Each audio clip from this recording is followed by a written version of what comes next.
పరిశుద్ధాత్మ తిరేక దేవుని తలంచుకుంటూ పరిశుద్ధ గ్రంథం నుండి మహాజ్ఞాని సొలొమోను రాజు రాసినటువంటి పరమగీతం మొదటి అధ్యాయం 1-2 వచనాలు చదువుకుందాం. 1-2 వచనములు. సొలొమోను రచించిన పరమగీతము. సొలొమోను రచించిన పరమగీతము. నోటి ముద్దులతో అతడు నన్ను ముద్దు పెట్టుకొనును గాక. నీ ప్రేమ ద్రాక్షారసం కన్నా మధురము. దేవుడు తన పరిశుద్ధ వాక్యం మనందరి కొరకు దీవించును గాక. ఆమేన్. చిన్న ప్రార్థనతో కొద్ది నిమిషాలు వాక్యం ధ్యానించుకుందాం. ఆశ్చర్యకరుడా మీ దివ్య గ్రంథములు ఆశ్చర్యమైన సంగతులు చూసినట్టు మా ఒక్కొక్కరి మనం నేత్రములు వెలిగించమని ప్రభు ద్వారా వేడుకొనుచున్నాము. ఆమేన్. ఇలా సొలొమోను రాసిన పరమగీతం. మరి ఇక్కడ ప్రారంభం ఏమని చూస్తున్నామంటే ముద్దు ముచ్చట్లు ప్రారంభమైంది. వాక్య పరమగీతం ముద్దు ముచ్చట్లతో, అంటే యేసు ప్రభువుకు సంఘానికి గల సంబంధాన్ని సూచిస్తూ ఉంది. ఈ ముద్దు అనేది లోకానుసారంగా తీసుకోకూడదు. పరమగీతం ఎప్పుడు లోకానుసారంగా తీసుకోకూడదు. ఆత్మతో ధ్యానించినప్పుడైతే పరమగీతం ఉంటుంది. ఆత్మతో ధ్యానించగా లోకానుసారం ధ్యానించినట్లయితే అది ప్రాణగీతం కాదు, ప్రాణగీతము కావచ్చు. అందువలన పరమగీతం ఎప్పుడు మరి ఆత్మానుసారంగానే తీసుకోవాలి. అందులో అంటున్నాడు, నోటి ముద్దులతో అతను నన్ను ముద్దు పెట్టుకున్నాను గాక. సంఘం యొక్క సాక్ష్యం ఇది. నోటి ముద్దులతో అతను నన్ను ముద్దు పెట్టుకున్నాను గాక. నీ ప్రేమ ద్రాక్షరసం కన్నా మధురం అంటున్నా. నోటి ముద్దులతో ప్రారంభమైంది యొక్క పరమగీతం. ముద్దు ప్రేమ గుర్తు. ముద్దు దేని కూడా లోకానుసారం తీసుకోకుండా ముద్దు అనేది ప్రేమకు గుర్తు అని అర్థం. ఇప్పుడు బిడ్డను ముద్దు పెట్టుకున్నామంటే ప్రేమ ఉంటే కదా బిడ్డ ముద్దు పెట్టుకుని మనం. కాబట్టి ఆ విధంగా యేసు ప్రభు సంఘాన్ని ఎంతో ప్రేమించాడు. ప్రేమించి తన రక్తాన్ని అంతా చిందించాడు. తన కొరకై ఒక చుక్క రక్తం ఆయన ఉంచుకోలేదు. సమస్తం సంఘం కొరకే దారిపోశాడు. యోహాను సువార్త మీరు చూశాడు 19:34 అంటున్నా, సైనికులలో ఒకడు ఈటతో ఆయన ప్రక్కన పొడిచెను. వెంటనే రక్తమును నీళ్లును కారెను. చూసారా ఎంత ప్రేమ గల ప్రభు. అంటే నోటి ముద్దులతో అన్నప్పుడు ముద్దను ప్రేమ గుర్తని చూపిస్తున్నా. అంత ప్రేమ గల ప్రభు మన సంఘం పైన అంత ప్రేమ కలిసి పాపులు అంత ప్రేమ కలిగినాడు. కాబట్టి ఆయన తనకై తాను కొంత రక్తము, కొంచెం రక్తం కూడా ఉంచుకోవాలి, కొంచెం ఒక చుక్క నీటి బొట్టు కూడా లేదు. ఆ ఉన్న ఏ కోశాన్ని తాగిన నీరు రక్తం కూడా నీటితో పొడిచినట్టు బయటకు వచ్చేసాయి. సంవత్సరం సంఘాలు సమర్పించుకున్నారు. ముద్దు ప్రేమ గుర్తు. దీంట్లో కొన్ని రకాల ముద్దులు ఉన్నాయి. బైబిల్లో కొన్ని రకాల ముద్దులు ఉన్నాయి. అది ఒక్కరోజు వివరించే సాధ్యం కాదు. కొన్ని ఎపిసోడ్ కంప్లీట్ కావాలి, ఒకే సాధ్యం కాదు. కాబట్టి ఇక్కడ మనం చూసినప్పుడు ముద్దు, మొదటి ముద్దు మనం చూసినప్పుడు అది మరి తండ్రి ముద్దు అని బైబిల్ రాబడింది. తండ్రి ముద్దు ఎటువంటిది అని అంటే చూడండి, తప్పైన కుమారుడు తండ్రి ఆస్తంతా పంచుకొని దూరదేశాలకు వెళ్ళి దుర్వ్యాపారాలతో పాడు చేసుకున్నా. ఆఖరికి తినే కూడా ఆహారం లేకుండా మరి పందులు పెంచున్నా. ఆ పందులు తినే పొట్టుతో ఆ పందుల ఓనర్ ఇచ్చే ఆహారం చాలక ఆ పొట్టు కూడా తింటున్నా, పందుల పొట్టు. ఒకవేళ తన ఆలోచన కలిగేది, నా తండ్రి ఇంట అనేకమైన కూలివాళ్ళు ఎంతో హాయిగా జీవిస్తూ పూట బాగా తింటున్నా. నేను వెళ్తా, నా తండ్రిని అడుగుంటా, నీ కుమారుడిగా తెచ్చుకునవద్దు, నీ దాసులుగా పెట్టుకోదండి. నీకు విరోధంగా పరలోక విరోధంగానే పాపం చేశా, నీకు విరోధంగానే పరలోకానికి విరోధంగానే పాపం చేశా అని చెప్పుకుంటానని పరిగెత్తి వచ్చా. అక్కడ వస్తున్నా, తండ్రి దూరం నుండి కనిపెట్టా, కుమారుని గుర్తించా. అయ్యో నా కుమారుడు వస్తున్నాడని పరిగెత్తి వెళ్ళి మెడ మీద పడి ముద్దు పెట్టుకున్నాడు. వాక్యాన్ని ఇది తండ్రి ముద్దు, క్షమించే ముద్దు. అదేమాట అర్థం. మొదటి ముద్దు క్షమించే ముద్దు, అది తండ్రి ముద్దు అన్నమాట అర్థం. అందుకే లూకా సువార్త 15:20 చెప్తున్నాడు, వాడింకా దూరముగా ఉన్నప్పుడు వాడని చిన్న కుమారుడు వాడు ఇంకా దూరం ఉన్నప్పుడు తండ్రి వాడిని చూచి కనికరపడి పరిగెత్తి వాని మెడ మీద పడి ముద్దు పెట్టుకొని పరిగెత్తి వెళ్ళాడు. మెడ మీద పడ్డాడు అర్థం కౌగులించుకున్నాడు. అర్థం కుమారుడు కౌగులించుకొని ముద్దు పెట్టుకున్నాడు. ఇది ఏ ముద్దు అంటారు? తండ్రి ముద్దు లేదా క్షమించే ముద్దు. గమనించారా? క్షమించే ముద్దు. కాబట్టి ఈ యొక్క ఆ ముద్దు ద్వారా కుమారుడుగా స్వీకరించాడు. తప్పైన కుమారుని తాను చేసిన తప్పుదాన్ని క్షమించి బుద్ధితో ఆహ్వానించుకుని అతని గొప్ప విందు చేయించాడని వాక్యం రాయబడింది. విందు చేయించాడు. అందులో కొన్ని మాటలు రాయబడినాయి అక్కడ. మొదటి ఏం చేశాడే, మరి ప్రశస్త వస్త్రం తొడిగించాడు. ప్రశస్త వస్త్రం అంటే స్నానం చేయించాడు అనమాట. ఒకసారి ప్రశస్త వస్త్రం తొడిగించుంటాడా? వస్త్రాలు తొడుక్కునే వాళ్ళు స్నానం చేసిన తొడుక్కునేది నన్ను ఆలోచించా. ఒకసారి ప్రశస్త వస్త్రం తొడిగించని వాక్యం రాయబడింది. అదే స్నానం చేసిన తర్వాత మనం కూడా పనికి పోయి చెమట ఒళ్ళంతా చెమట నిండి ఉంటుంది. వెంటనే కొత్త బట్టలు వేసుకోం, స్నానం చేసి వేసుకుంటాం. చూసారా? అందువల్ల అక్కడ తండ్రి ముద్దు పెట్టుకున్నాడు, చేర్చుకున్నాడు. కుమార్ తన తప్పును ఒప్పుకుంటున్నాడు. 21 వచ్చిన చదవండి. అప్పుడు ఆ కుమారుడు అతనితో తండ్రి నేను పరలోకమునకు విరోధముగాను ఎదుటను పాపం చేస్తేనే ఎదుట నీ కుమారుడని అనిపించుటకు యోగ్యుడను కానను. చూసారా? యోగ్యుడు కాదు.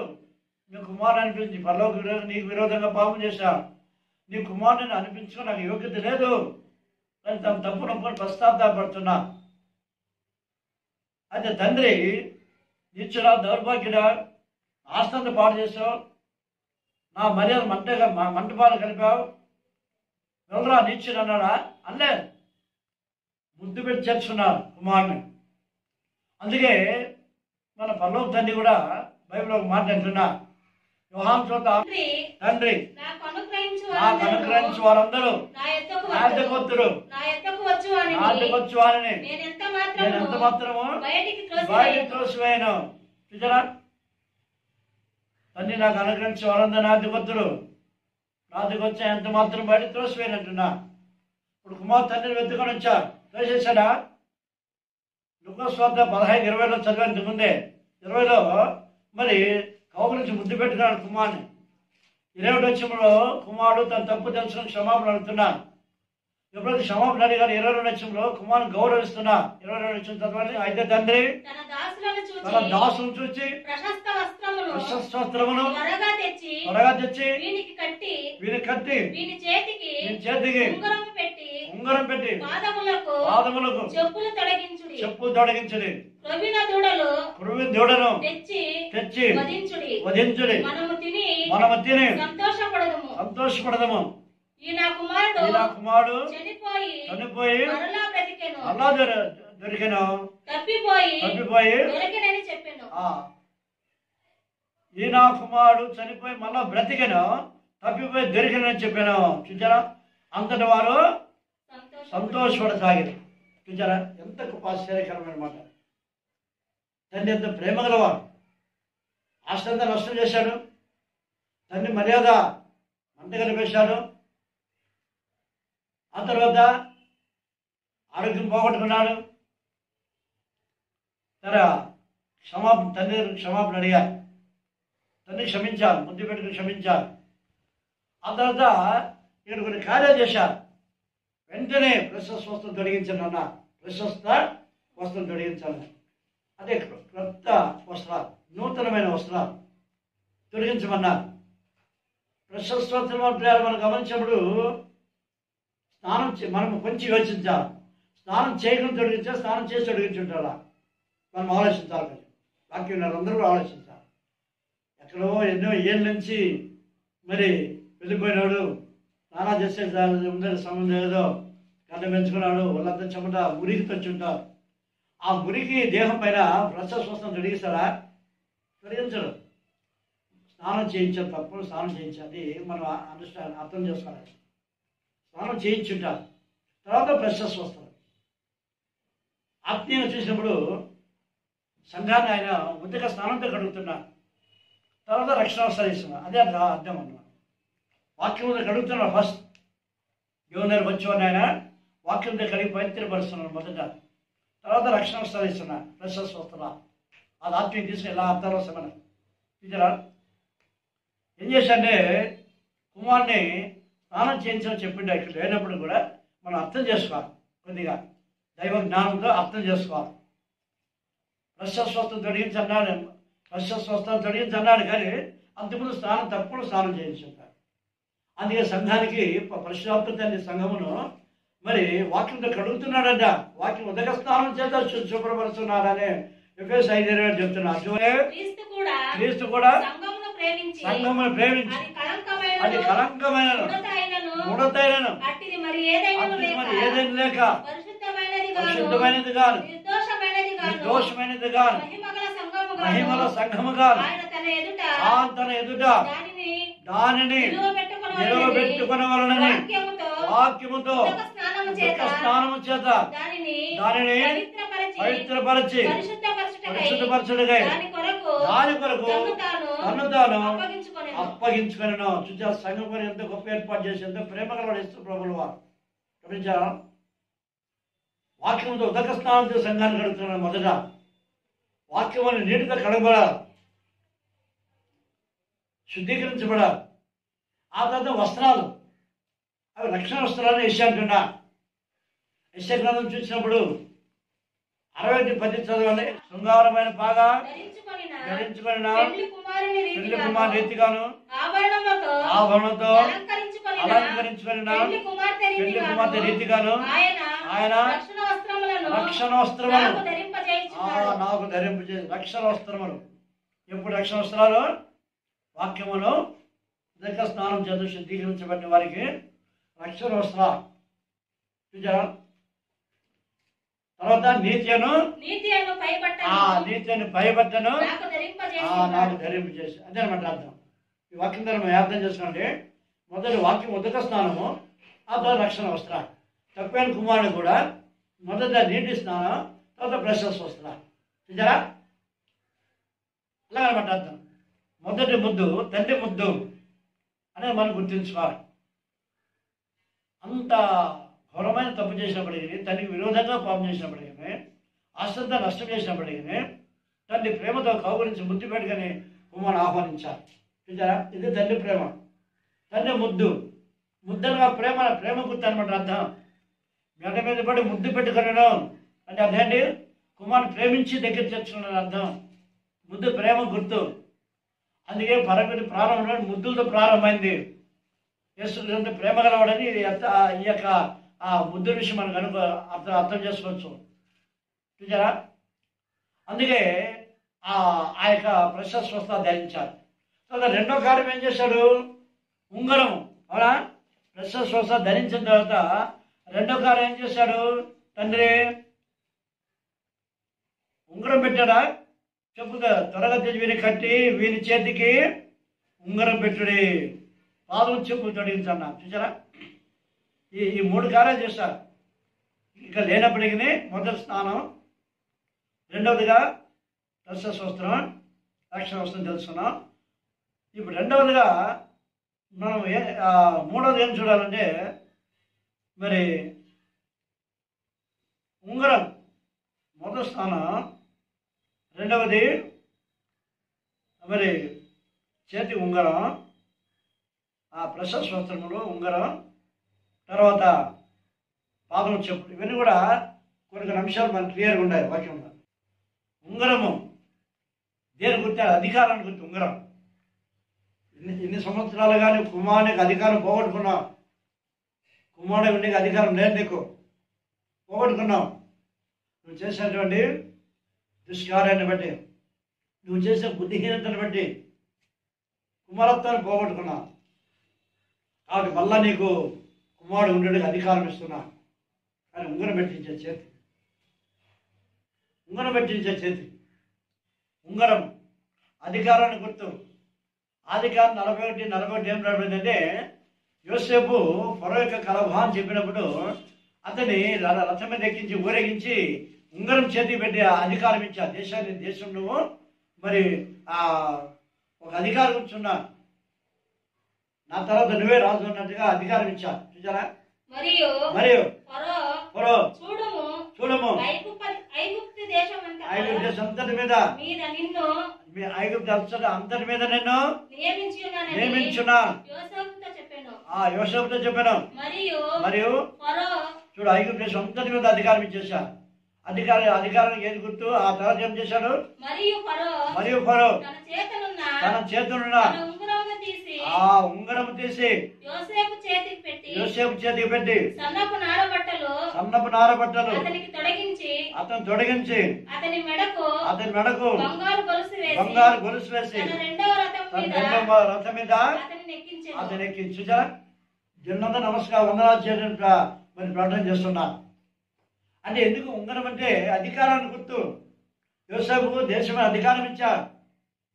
అదే కుమారుడు ఉంగరం పెట్టండి, కుమారత్వం పోగొట్టుకుని కాబట్టి మళ్ళీ కుమారుడుగా నేను అంగీకరించి నీకు అధికారం ఇస్తున్నా. తన్ని ముద్దులు ఇవన్నీ వస్తున్నాయి. అక్కడ ఇది ముగింపులో ఇంకో మాట గమనిద్దాం. 4వ కార్యం ఏం చేశారు? మొదటి స్నానం, 2వదిగా ప్రశస్వస్త్రాలు, 3వదిగా ఉంగరం పెట్టించాను, 4వదిగా పాదములకు చెప్పులు తొడిగించారు. పాదం చెప్పులు తొడిగించారు. ఇది ఏమంటే దీని అర్థం చెప్పులు సమాధానం గుర్తు. పాదరక్షలు సమాధానాన్ని గుర్తు. అందుకే ఎఫెసీ 6వ అధ్యాయం అంటున్నాడు. 6వ అధ్యాయము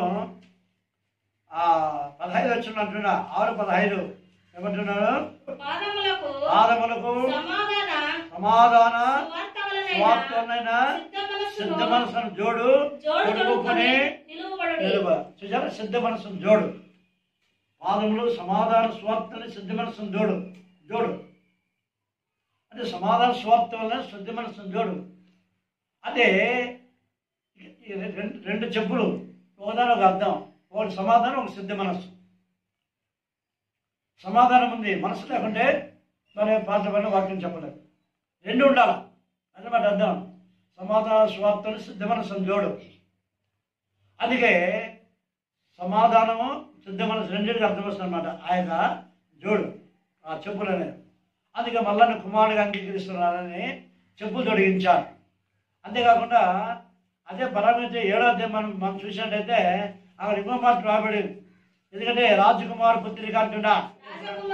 రాజకుమార పుత్రిక నీ పాదరక్షలతో నడుస్తున్నా. చూసారా, ఇక్కడ పాదరక్షణ.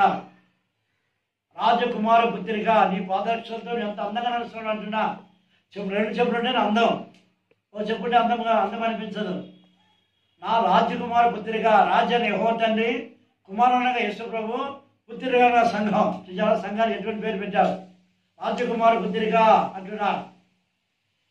యెహోవా తండ్రి రారాజు, కుమార యేసు ప్రభు, పుత్రిక సంఘం, రాజకుమార పుత్రిక. నువ్వు నీ పాదరక్షలతో అంత అందంగా నడుస్తున్నావు. రెండు చెప్పులు అంటే అందం, ఒక చెప్పు లేకుంటే అందంగా ఉంటుంది నడిచేటప్పుడు. ఎవరో బస్సులో పోయేటప్పుడు నేను చూశాను, నిచ్చిమంట ఉందా బస్సు ఎక్కా, ఒక చెప్పు కింద పడిపోయింది. రే ఆలోచన బస్సు ఆపలా, ఇంకో చెప్పుడు పడేసాను కింద. ఎందుకంటే ఏం తెలుసు అర్థమా? ఒక చెప్తే నడిచి అంత అందంగా ఉండదు. అందుకే రాజకుమార పుత్రిక నీ పాదరక్షలతో అంత అందంగా నడుస్తున్నావు. రెండు చెప్పులు అంటే అందం, ఒక చెప్పు ఉంటే అందం అనిపించదు. ఒక చెప్పు సమానం, ఒక చెప్పు సిద్ధ మనసు. సమానం సిద్ధ మనసు ఉంటేనే వాక్యం చెప్పే కానీ వాక్యం సిద్ధమే. సమాధానం సిద్ధ మనసు ఉండాలి. సమాధానం లేకుంటే సిద్ధ మనసు ఉన్న ప్రయోజనం, సిద్ధ మనసు సమాధానం లేకుంటే ప్రయోజనం. రెండు ఉండాలి. సమాధానం ఉంటుంది, మనసు లేకుంటే నేను చూసుకొస్తాను లేదా. సిద్ధ మనసు ఉంటుంది, సమాధానం ఉండదు, కార్యాలు జరగదు, దేవుని కార్యాలు జరగదు. అందుకే సమాధాన స్వార్థ ఉన్నది సిద్ధ మనసును జోడు. సిద్ధ మనసు ఒకటి, సమాధానం ఒకటి. ఇవి రెండు ఉన్నప్పుడే దేవుని కార్యాలు దేవుడు జరుగుతాయి. కాబట్టి మనం ఈ సత్యాన్ని గుర్తెరిగి మరి తండ్రి ముద్ద అన్నప్పుడు ఇంకొకటి మాత్రం తండ్రి ముద్ద గురించి యాకోబు ఈ ఇస్సాకు యాకోబును ఆశించిన ఒక మాట అంటున్నా, నా తండ్రి ముద్దు పెట్టుకుని ఒక మాట అంటున్నా, దీవించారు యాకోబును ఇస్సాకు రుజువా. అది చూస్తున్నాం ఆదికాండం 27 ఆదికాండం, ఇది తండ్రి ముద్దు. ఆదికాండం 27 అతడు దగ్గరకు వచ్చి అతని ముద్దు పెట్టుకుని అప్పుడు అతడు అతని వస్త్రములను వాసన చూచి అతని దీవించి ఇట్లా నేను ఇదిగో నా కుమారుని సువాసన యెహోవా దీవించిన చేని సువాసన ఉన్నది. ఆకాశమంచును భూసారమును ధాన్యమును రాక్షసమును దేవుడికి అనుగ్రహించును గాక. ఇది ఇస్సాకు దీవెన. యాకోబు ముద్దు పెట్టుకుని దీవించారు. గమనించారా? ఇది తండ్రి ముద్దు. కాబట్టి ముద్దు అనగా ప్రేమ గుర్తు. యేసు ప్రభు సంఘాన్ని ఎంతో ప్రేమించాడు. మరి తన కూడా సంఘం తన రక్తాన్ని తననే ధారపోశాడు. అట్టి ప్రభుని మనం ఆశ్రయించి ఆయన మహిమంచి కనపరిచి ఆయన సాక్షి బిడ్డగా జీవించి ఆయన ప్రేమను గుర్తెరిగి ఆ నిత్యత వాడు మన శ్వాసములకు ఆత్మహత్యని సహాయం చేసేందుకు వస్తుంది కాక. ఆమె ముందుకు ఒక ఎపిసోడ్ 7 ముద్దులు ఉన్నాయి. చిన్న ప్రార్థన చేసుకున్నా. ప్రభాదాయ మేడ కృపాలతో ఆశ్చర్యకరణ స్తోత్రమైనా ఇంతవరకు మాతో మాట్లాడే అద్భుతమైన వాక్యం కొరకు స్తోత్రం రాజా. చెప్పండి వాక్యం ఏమాత్రం అర్థం కాకుండా అందరు హృదయాల వాక్యం పరిమి చేసి వాక్యం నీరు కట్టి 39 అరవై నూరంతా పరిమి చేయబడుకు దినభంలో త్వరగా పెళ్లి కుమారే రానైనా యేసు ప్రభువుని వేడుకొంచున్నాం తండ్రి. ఆమె ప్రభువైన యేసు క్రీస్తు యొక్క కృపయు తండ్రి అయిన దేవుని యొక్క ప్రేమయు పరిశుద్ధాత్మిక అన్యోన్య సహవాసమును చేరిన మనందరికీ మళ్ళీ మన ప్రభుత్వ పర్యంతం సదాకాలం తోడైండుగాక. ఆమెన్.